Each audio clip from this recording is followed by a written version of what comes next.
Hello बच्चों, हमारा प्रश्न है K3CO, यहाँ पे 2 नहीं होगा, NO2 होल 6 का IUPAC नाम लिखिए। Potassium 1 hexa nitro cobalt 2, potassium 3 hexa nitro cobaltate 3, potassium hexa nitro cobalt 0।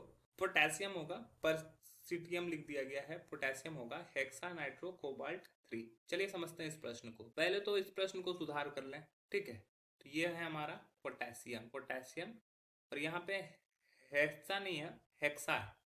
Potassium hexa nitro cobaltate 3, यहाँ पर सही दिया हुआ है। यहाँ पर हेक्सा कर लें इसको, ये हेक्सा कर लें, और यहाँ पे इसको भी पोटेशियम कर लें, ठीक है।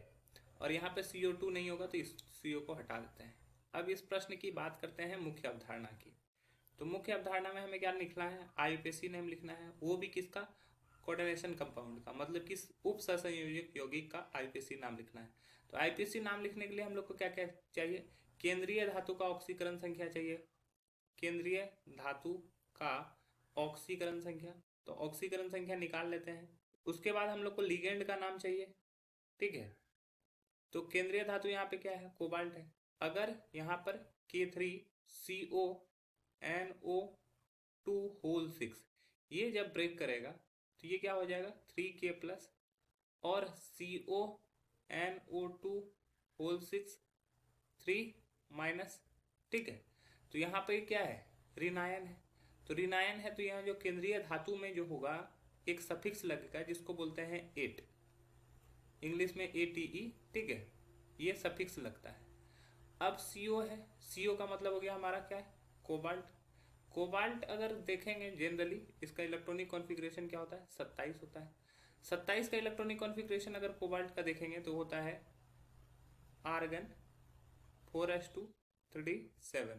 लेकिन कोबाल्ट का यहाँ पे कुछ ना कुछ ऑक्सीडेशन स्टेट होगा, तो ऑक्सीडेशन स्टेट निकाल लेंगे।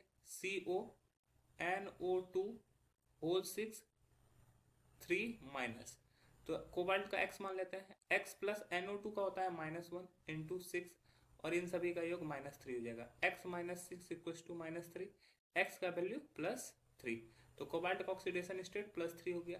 अब हम लोग को लिगेंड का नाम जानना है। लिगेंड यहाँ पे एक ही जुड़ा हुआ है, ठीक है। लिगेंड कौन है? NO2। NO2 का मतलब हो गया नाइट्रो, NO2 का मतलब हो गया नाइट्रो। चलिए अब क्या है कि यहाँ पर देखो, अगर ध्यान से देखोगे तो ये क्या है? बॉक्स के अंदर है, और बॉक्स के पहले एक धातु आया हुआ है, तो उस धातु का नाम पहले लिखेंगे, और उसका कोई हम लोग ये नहीं निकालते हैं। पोटेशियम का कोई भी ऑक्सीडेशन नंबर नहीं निकलता है। ऑक्सीडेशन नंबर हमेशा यूज किया है किसका? केंद्रीय धातु का, ठीक है। ये हो गया।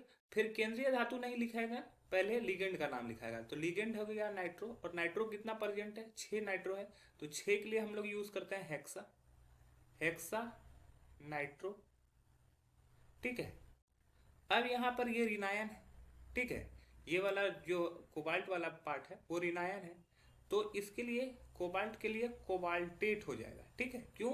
क्योंकि ऋणायन है और उस पर -3 चार्ज है, इसी वजह से ये कोबाल्टेट हो जाएगा, कोबाल्टेट 3।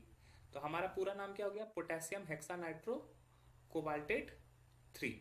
तो पहला में दिया हुआ है पोटेशियम 1 हेक्सा नाइट्रो कोबाल्टेट 2 दिया हुआ है, तो ये गलत हो जाएगा। यहाँ पे दिया हुआ है पोटेशियम 3, पोटेशियम के साथ उसका ऑक्सीडेशन नंबर डाल दिया गया है, जो कि गलत है, ठीक है। पोटेशियम का ऐसे भी ऑक्सीडेशन नंबर +1 है, तो ये गलत दिया हुआ है। और हेक्सा नाइट्रो कोबाल्टेट 3 दिया हुआ है, तो ये शुरू में गलत है, तो ये भी गलत हो जाएगा। तीसरा है potassium hexa nitro cobalt, cobalt सिर्फ दिया हुआ है, कोबाल्टेट नहीं दिया हुआ है, तो ये भी गलत हो जाएगा। और पोटेशियम हेक्सा नाइट्रो कोबाल्टेट 3, ये बिल्कुल सही उत्तर है। तो हमारा जो सही उत्तर हो जाएगा वो हो जाएगा ऑप्शन डी। आशा है यह प्रश्न आपको समझ में आया होगा। धन्यवाद।